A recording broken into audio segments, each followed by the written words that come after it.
Good afternoon. Shall we start? चलो. Homework क्या दिया था?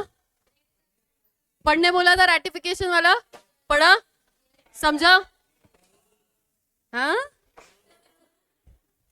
पढ़ाई नहीं या समझा नहीं?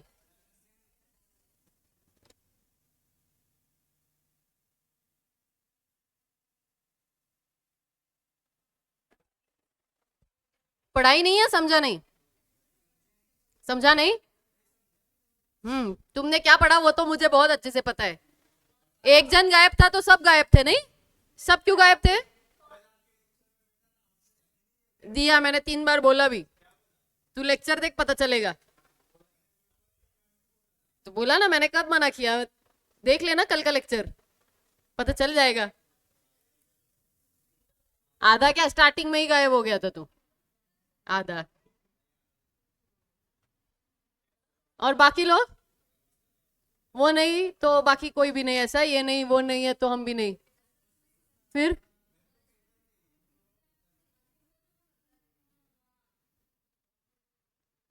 चलो. अब बीच में से ही आए हो. आगे आगे पीछे का कितना पता है पता नहीं है. And we are at the last stage of this topic जब आप आए हैं. ठीक है.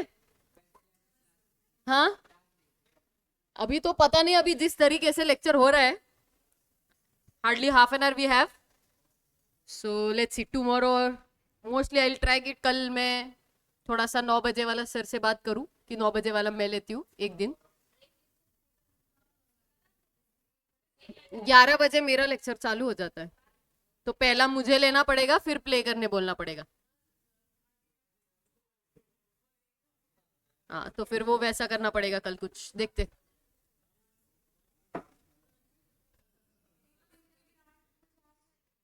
आ जाओगे ना?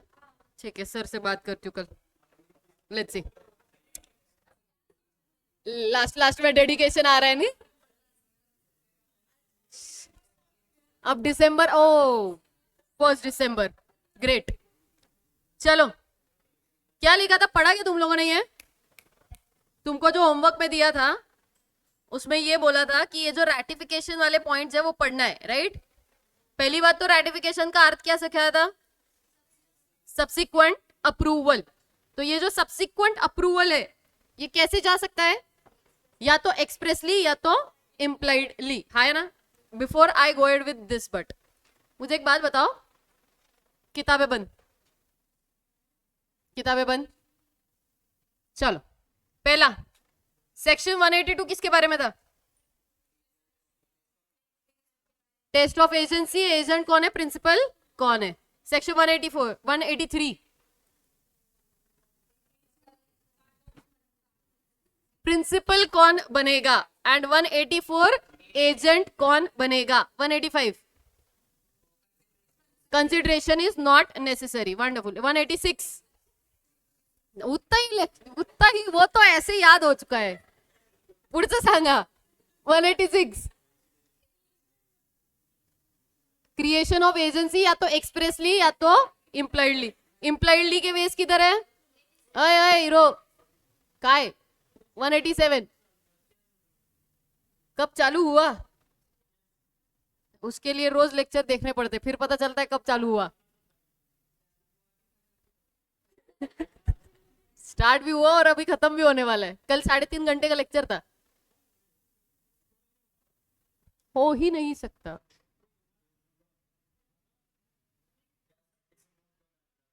इतना कॉन्फिडेंटली वो क्यों बोलेगा फिर? 187. तुम लोगों ने ध्यान ही नहीं दिया. बेचारा सीए फाउंडेशन को इग्नोर कर दिया, लॉ सब्जेक्ट को. 187 इम्प्लाइड कब कब होगा, कंडक्ट, सर्कमस्टेंसेस, वो सब. उसके बाद 188, ये भूल जाते हैं ना तुम? नहीं, ये वाला भूल जाते हैं हमेशा. नॉर्मल सर्कमस्टेंसेस में क्या होगा? एंड 189, इमरजेंसी सर्कमस्टेंसेस में क्या होगा? 190, 190, 190.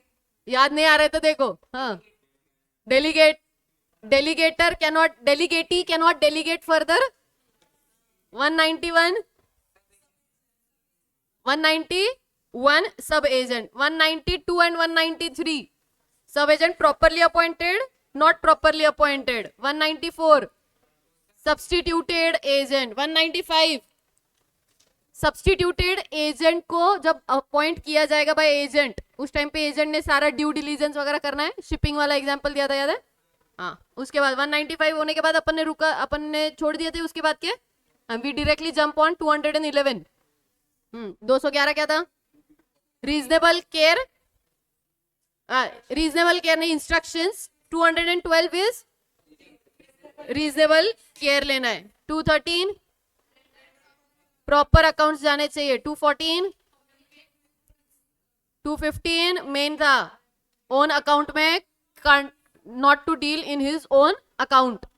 216 do not make secret profits. 217 तो था नहीं अपने को, आगे है वो देखना बाकी है। 218 जो भी पैसा मिला है उसको वापस से करना पड़ेगा। इंसॉल्वेंसी वाला एग्जाम्पल था, देखो उधर प्रिंसिपल इंसॉल्वेंट हो जाता है जस्ट बिकॉज पैसा नहीं मिला। यहां तक अपन ने कंप्लीट कर दिए थे, करेक्ट है। उसके बाद जो रेटिफिकेशन के सेक्शंस थे वो कहां से कहां तक थे? 196 से लेके 196 से लेके हाँ इसेंशियल्स, 196 से लेके बताओ बताओ कहां तक है? 201 है, 200 है, 200 200 तक है, बराबर है। ये सारे रेटिफिकेशन के थे जो कि आपको होमवर्क में दिया था करने के लिए, जो कि नहीं समझा ऐसा बोलना है। आप नहीं समझा या नहीं किया वो डिफरेंशिएट नहीं कर सकते, it's a subjective term, but ठीक है। सो 196 से लेके 200 तक क्या क्या है, चलो। सबसे पहले 196 वी हैव ऑलरेडी सीन कि जो रैटिफिकेशन होता है वो अथॉरिटी में दिए। इसके लिए अपन एक चार्ट ड्रॉ किया था, अगर प्रिंसिपल ने रैटिफाई किया तो प्रिंसिपल लायबल, नहीं किया तो एजेंट लायबल, ये हम देख चुके हैं। अब इसेंशियल्स ऑफ रैटिफिकेशन, रैटिफिकेशन करना है तो जो नीचे लिखा हुआ है 197 से 200 तक का वो आपको पूरा करना पड़ेगा, ठीक है। 197 में क्या लिखा है? रैटिफिकेशन में बी एक्सप्रेस्ड और इम्प्लाइड। ये लाइन तो पढ़ते से ही समझ आ जा रहा है, क्यों? वो तुमको रैटिफिकेशन वर्ड आता, एक्सप्रेस समझता, इम्प्लाइड भी समझता। देखो पढ़ो, ये पॉइंट समझा ना?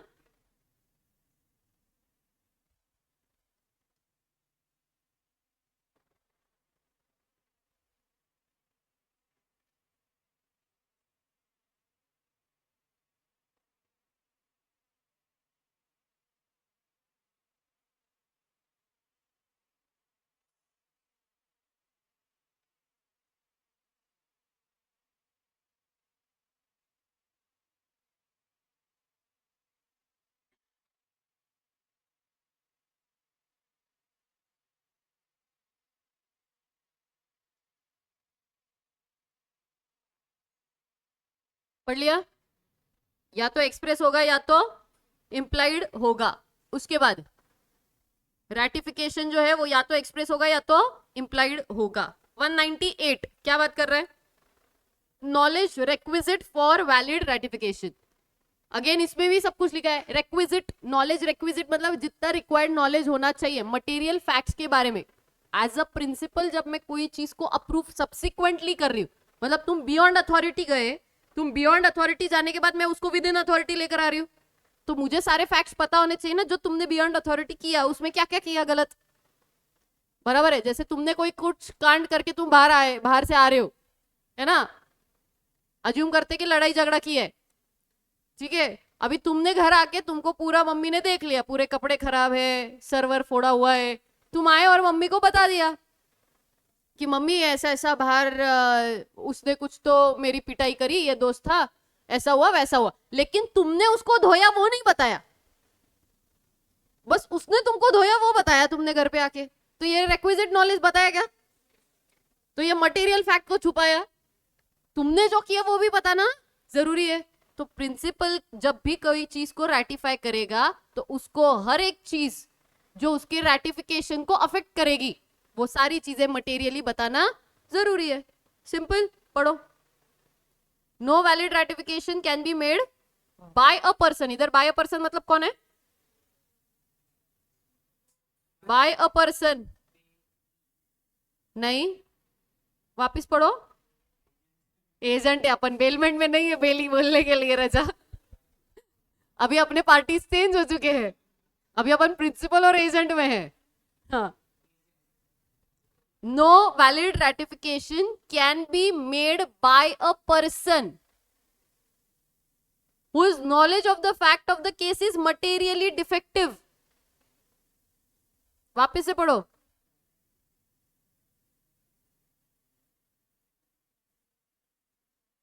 रेटिफिकेशन कौन करेगा? तो फिर लाइन क्या लिखा? No valid ratification can be made by a person. Principal लिखो उधर. बाय अ पर्सन मतलब प्रिंसिपल.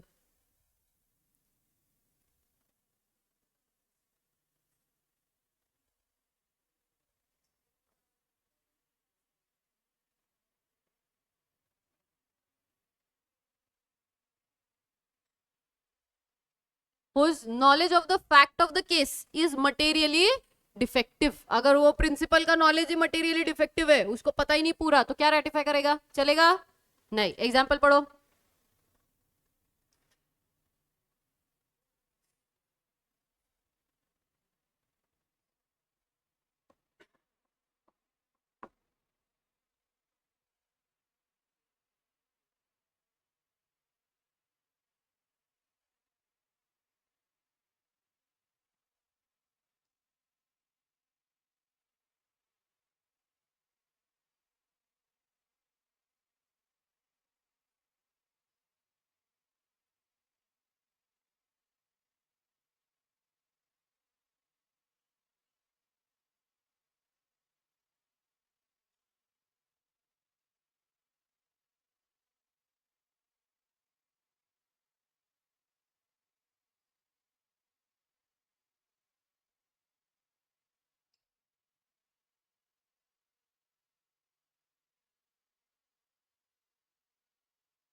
रिक्विजिट मतलब रिक्वायर्ड. रिक्विजिट मतलब रिक्वायर्ड. जो नॉलेज जरूरी है तुमको रेटिफिकेशन करने के लिए वो पता होना जरूरी है ना. Requisite required. ठीक है. ये कौन सा था? 198. 197 क्या था? एक्सप्रेस भी हो सकता है या इंप्लाइड भी हो सकता है. 198 क्या था? नॉलेज रिक्विजिट होना जरूरी है. 199 क्या है? Whole transaction must be ratified. You remember this? Whole of the transaction must be ratified.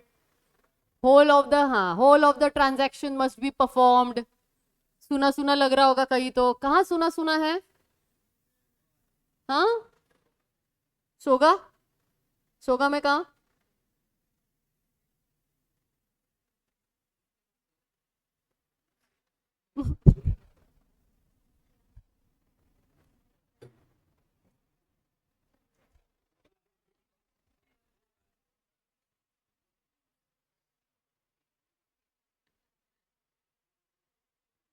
कहाँ पढ़ा था? देख क्या रहे हो मेरी शक्ल? ढूंढो कहाँ पढ़ा था, बताओ.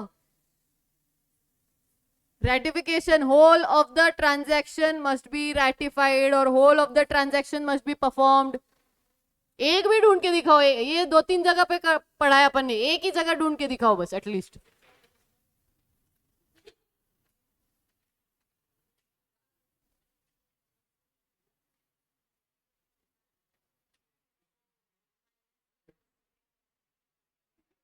हम्म. अरे minor cannot ratify. I am saying whole of the transaction is ratified. हाँ हिंट मैं ही दू. एक एक पान चाळत बसू.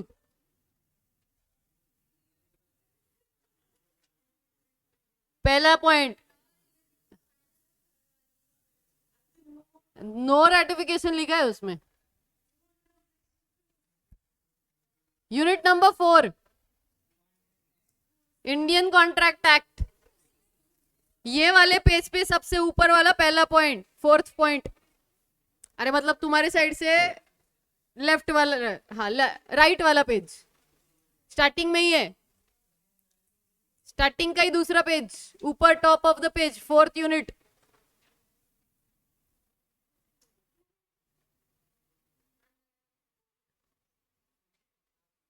नहीं मिला?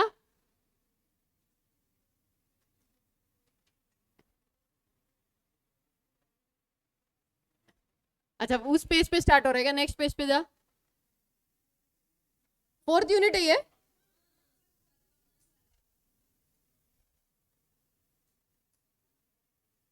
जा नेक्स्ट पेज पे। नहीं नहीं गलत है, पीछे पीछे, ऐसा कैसे हो गया? सेक्शन 38, नहीं नहीं है सेक्शन 38। तुमको याद होगा तो प्रॉपर टाइम एंड प्लेस, रात के 2 बजे नहीं पढ़ा सकते, ऐसा कुछ सिखाया था, होल ऑफ द ऑब्लिगेशन। हाँ तो वो किधर है? हाँ फर्स्ट पेज पे ही है क्या? उधर ही है क्या? फर्स्ट पेज पे है, ठीक है, मुझे लगा सेकंड पे गया होगा। हाईलाइट भी किया है ना, मिला क्या?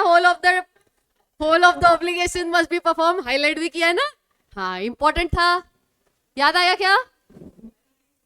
हाँ मिला क्या? हाँ क्या लिखा था उधर, देखो जरा, कुछ लिखा है क्या? नहीं लिखा, सिर्फ पॉइंट लिखा है, ठीक है। नोट्स वगैरह कुछ नहीं लिखे उसके आसपास? तुमको मिला ही नहीं अभी तक? अरे यूनिट 4 का वो है ना, हाँ उसके अंदर क्या लिखा था? उस लाइन का अर्थ क्या था वो तो बता दो चलो।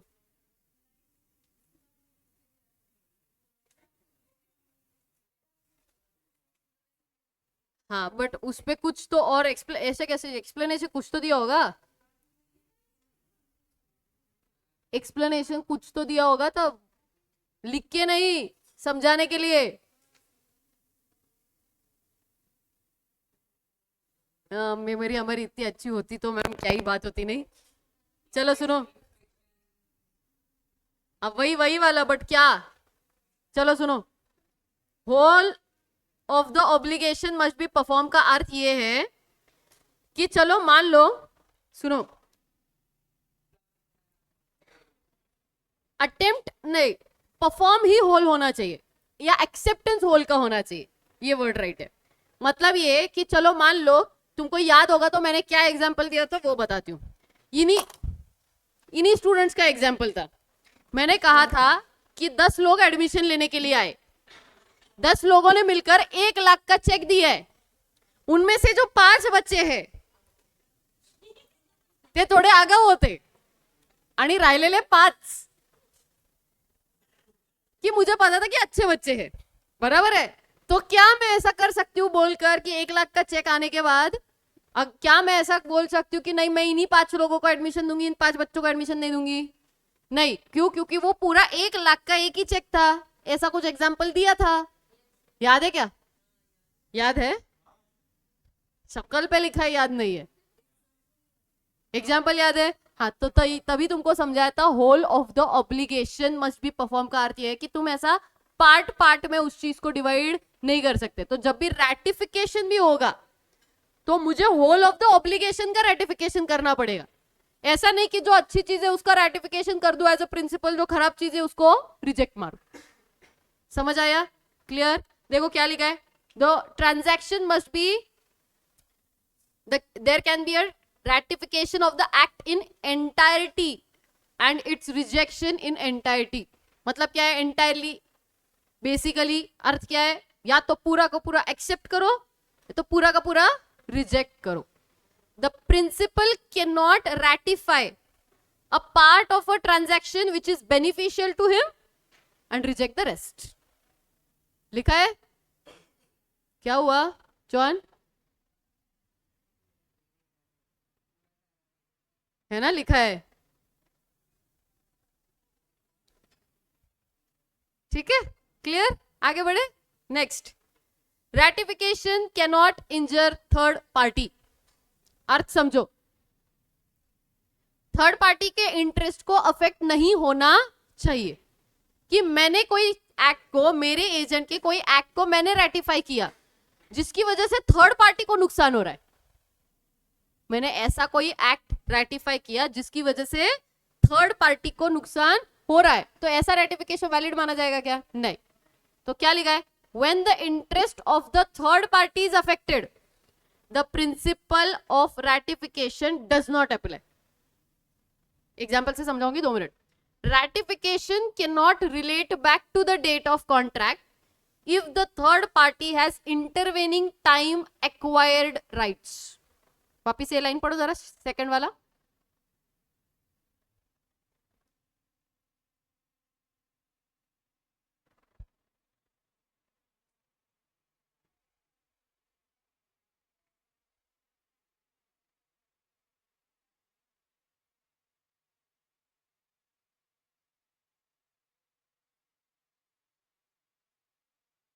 समझो अर्थ। देखो, ये पूरा क्लासरूम है, ठीक है। अब किया क्या मैंने, मेरा प्रिंसिपल था, प्रिंसिपल को बोला था कि ये क्लासरूम को रेंट पर देना है, ठीक है। अब रेंट पर उसने एक पर्सन को दे दिया, रेंट पर दिया, लेकिन मैंने उसको इंस्ट्रक्शन दिया था कि ये क्लासरूम रेंट पर तभी दिया जाएगा जब इस प्रॉपर्टी से अपने को रेंट 1 लाख से कम में नहीं आएगा, ठीक है। उसने ये प्रॉपर्टी को, और मैंने बोला था अर्जेंट बेसिस पे देख ले, तो उसने इस प्रॉपर्टी को 95,000 पे रेंट पे दे दिया। कितने पे? 95,000 पे।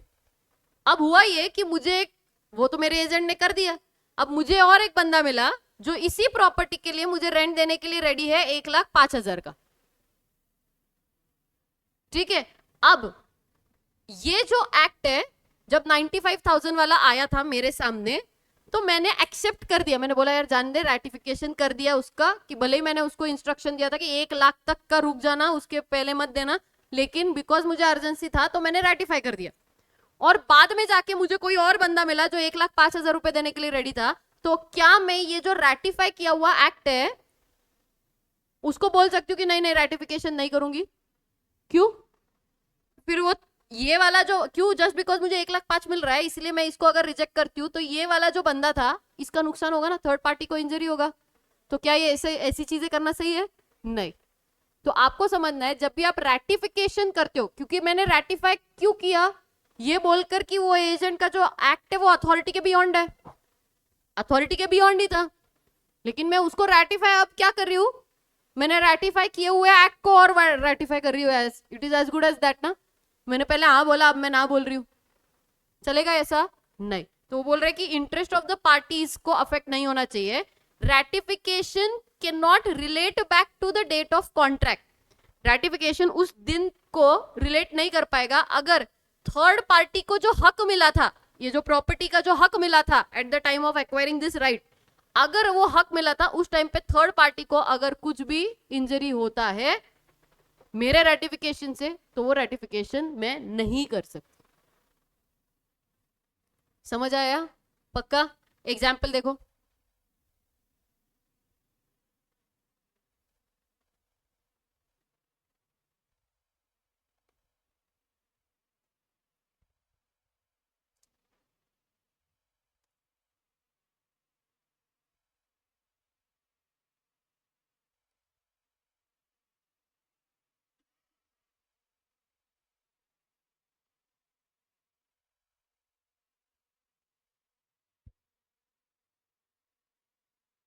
एग्जाम्पल पढ़ना है।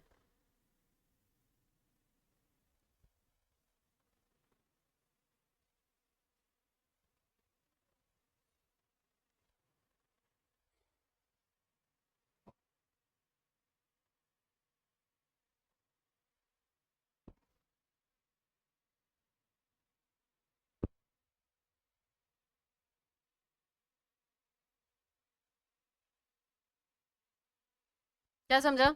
एग्जाम्पल समझा? पहला वाला क्या बोलने की कोशिश कर रहा है? A not being authorised thereto buy B. कौन एजेंट है? और प्रिंसिपल? हाँ, तुमको क्या सिखाया था मैंने? लिखने का उसके ऊपर कौन एजेंट है और कौन प्रिंसिपल है।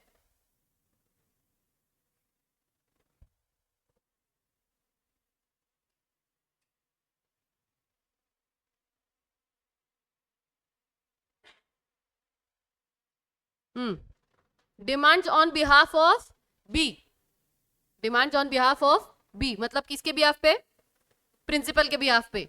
The delivery of chattel, chattel का अर्थ क्या समझता है, any movable personal property of B, तो वो बी की प्रॉपर्टी है, उसकी डिलीवरी मांगी। C who is in the possession of it, मतलब सी से मांगा, तो ए बंदा है जो एजेंट है, उसने सी से बी का जो प्रॉपर्टी है वो मांगा, आया ना। This demand can not be ratified by B so as to make C liable for the damages for refusal to deliver. इसका अर्थ उनको ये समझाना है कि अगर ऐसा सिचुएशन है जहां पे ए ने सी से वो प्रॉपर्टी का डिलीवरी मांगा और अगर सी उस प्रॉपर्टी को पोजेशन में रखता है अपने, जैसे कि ये प्रॉपर्टी का पोजेशन मेरा एजेंट मांग रहा है, भाई उसका धंधा चालू है इधर, तुम कैसे बीच में आके मांगोगे, वही एग्जांपल दिया ना मैंने, तो तुम कैसे मांग सकते हो उस प्रॉपर्टी को, नहीं मांग सकते ना, उसका धंधा चल रहा होगा। तो जस्ट बिकॉज जो सी बंदा होगा उसने मना कर दिया, तो क्या प्रिंसिपल वो थर्ड पार्टी के अगेंस्ट जाके केस फाइल करेगा, नहीं नहीं रैटिफाई किया मैंने एक्ट को, अभी नहीं होगा, ऐसा नहीं चलेगा। समझा क्या, चटल मतलब मूवेबल प्रॉपर्टी, मैंने इमूवेबल प्रॉपर्टी का एग्जांपल दिया, उसका अर्थ है मूवेबल प्रॉपर्टी, ठीक है। नेक्स्ट दूसरा एग्जांपल क्या है, A hold a lease from B terminate on 3 months notice, और ये जो नोटिस दिया है वो अनऑथोराइज्ड नोटिस है, अनऑथोराइज्ड पर्सन से दिया हुआ नोटिस है, तो ऐसी चीजों का रेटिफिकेशन होगा क्या, अनऑथोराइज्ड चीजों का नहीं। पढ़ो वापस,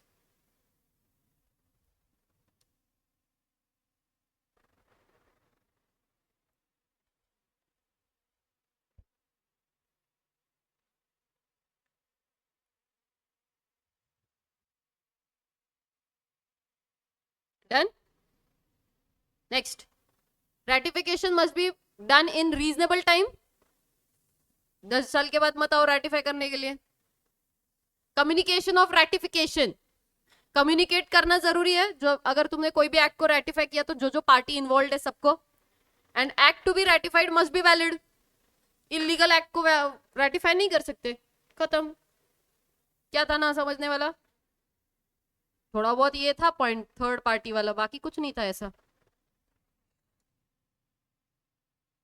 राइट। एक बार चेक करो,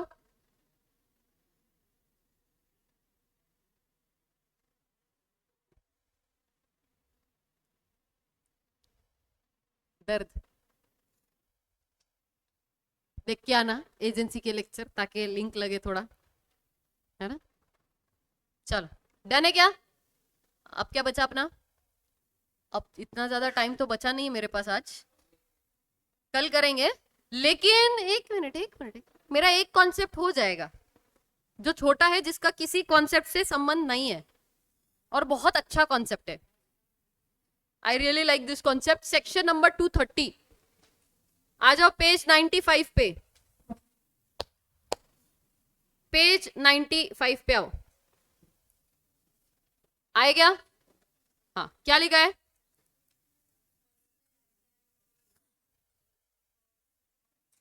क्या लिखा है बच्चों, फोकस है क्या सबका, मैं डांटू नको ना,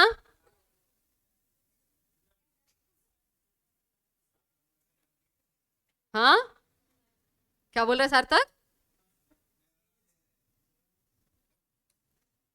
चलो 230 करते हैं एंड देन विल स्टॉप, फिर जो बचा हुआ होगा वो कल करेंगे, ठीक है। सेक्शन नंबर नहीं ये आज करना है, इंपॉर्टेंट स्टार मार्क करो, 230 स्टार मार्क किया। चलो सुनो क्या बात कर रहा है, कोई सेक्शन का किसी के साथ इस सेक्शन का कोई संबंध नहीं है, अपना अलग चलता है।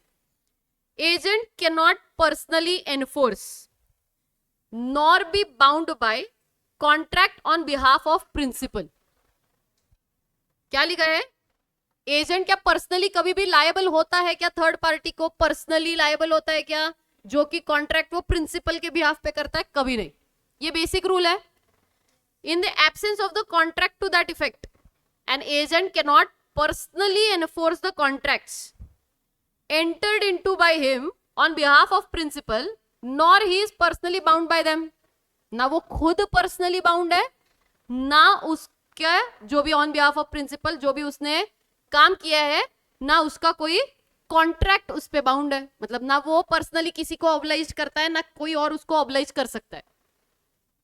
समझा क्या? बेसिक रूल, बेसिक फंडा. He can neither sue nor sued. समझा? सेम लाइन का अलग अर्थ. On the contract made on behalf of the principal. However we have exceptional cases जहां पे एजेंट पर्सनली लायबल होगा, जिसमें सबसे पहला केस है where the contract is made by an agent for the sale or purchase of goods for a merchant resident abroad or foreign principal. नाम में ही सब कुछ है. फॉरेन प्रिंसिपल है मतलब बाहर का बंदा, प्रिंसिपल बाहर का, इंडिया का एजेंट. इंडियन लॉज बाहर एप्लीकेबल नहीं होंगे. Indian contract act is applicable to whole of India. बाहर एप्लीकेबल ही नहीं है. बाहर एप्लीकेबल नहीं तो बाहर का प्रिंसिपल होके क्या करोगे तुम? अगर प्रिंसिपल ने कुछ भी कांड किया तो थर्ड पार्टी किसके अगेंस्ट केस फाइल करेगा? प्रिंसिपल के अगेंस्ट कर ही नहीं पाएगा. उसको कंपलसरी इंडिया का जो एजेंट है उसी के अगेंस्ट करना पड़ेगा. तो वो एजेंट हम पर्सनली लायबल करा सकते हैं. क्यों? क्योंकि प्रिंसिपल बाहर का है. क्लैरिटी? पक्का? पढ़ो पॉइंट.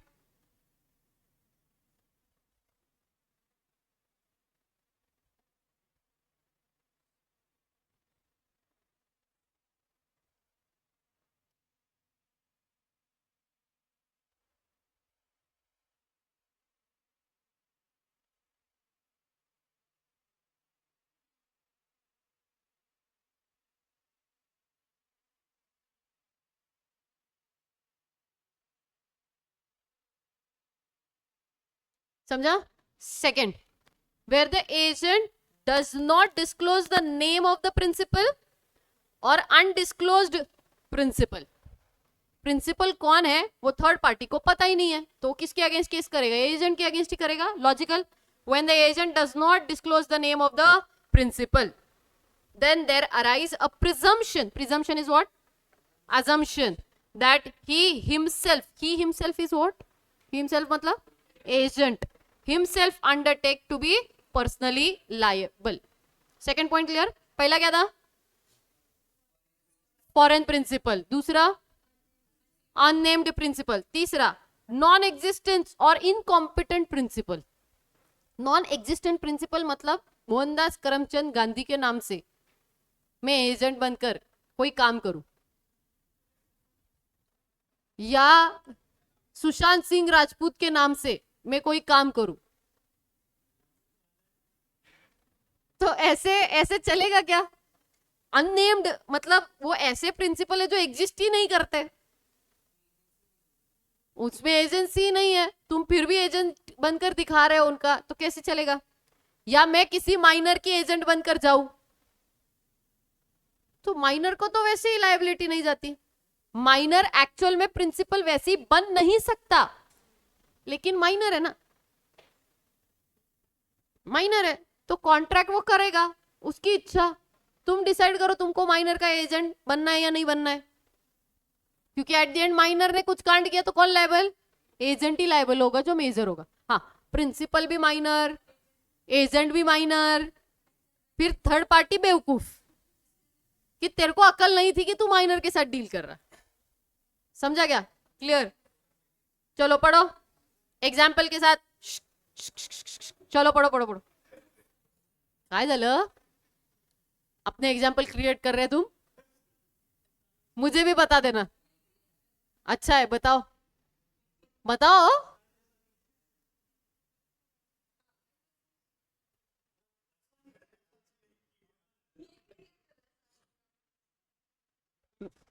मैं भी जानना चाहूंगी बाद में, फिर लेक्चर के बाद ऐसा क्या एग्जाम्पल क्रिएट हो रहे हैं. हाँ, पढ़ो.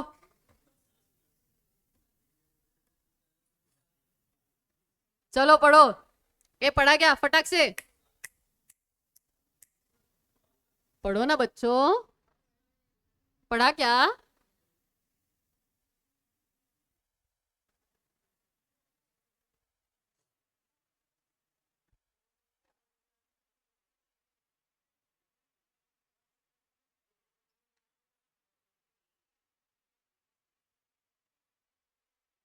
डन, समझा? नेक्स्ट अगला, प्रिटेंडेड एजेंट। प्रिटेंडेड एजेंट मतलब सेक्शन 237 याद है क्या?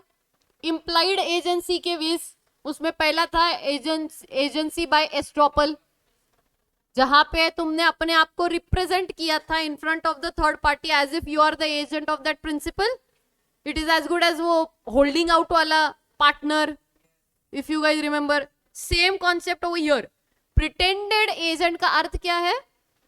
कि तुमने दिखाया कि मैं एजेंट हूं इस बंदे का, तो एजेंट हो, फिर बाद में जाके एजेंट पर ही सारी पर्सनल लाइबिलिटी जा सकती है। If the agent pretends but not an actual agent, actual में नहीं है लेकिन फिर भी प्रिटेंड कर रहा है, the principal does not rectify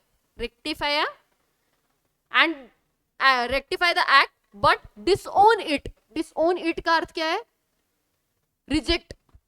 disown it मतलब रिजेक्ट। भाई मैंने ऐसा कुछ नहीं बोला था, मतलब मैंने किसी के बिहाफ पे दिखाया कि भाई मैं तो उसकी एजेंट हूं, मैंने हर्षद सर के बिहाफ पे दिखाया मैं तो हर्षद सर की एजेंट हूं, और हर्षद सर बाद में, और फिर मैंने कांड कर दिया और फिर हर्षद सर को बोला हर्षद सर करो रेक्टिफाई।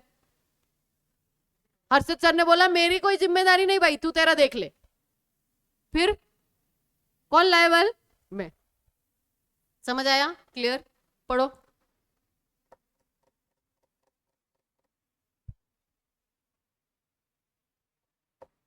इधर 237 करो। 237 था ना इम्प्लॉइड एजेंसी वाला, 237 करो।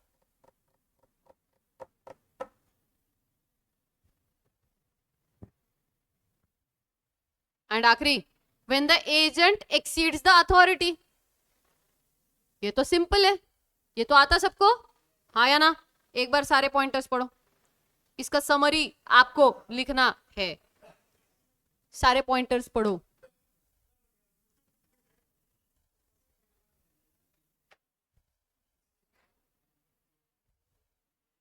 काफी ज्यादा खांसी नहीं आ रही तुम लोगों को? बीमार थे तुम? चलो देखो,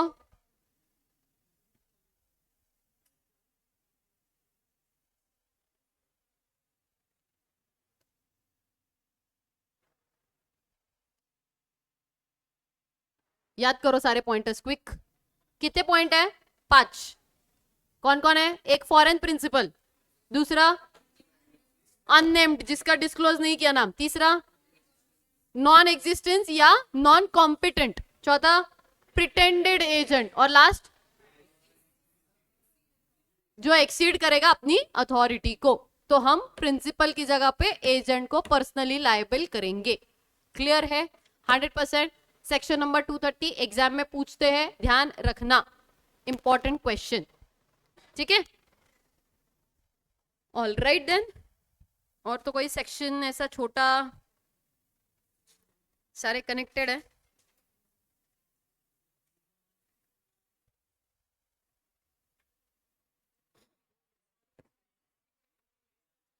टू 230 ये भी इंपॉर्टेंट है, ये भी इंपॉर्टेंट है, ये भी इंपॉर्टेंट है, ये भी इंपॉर्टेंट है।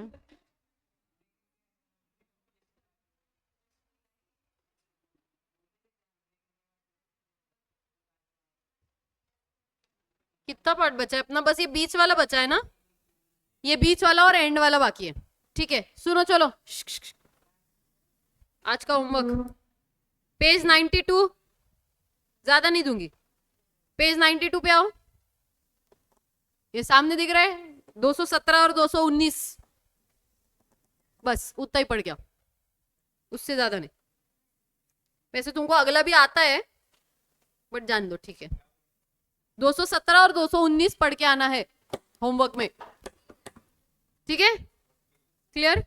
217 और 219, अपना सिर्फ वो बीच का पार्ट बचा और एंड का वो अपन कल करते हैं। ठीक है, टेक केयर, बाय बाय।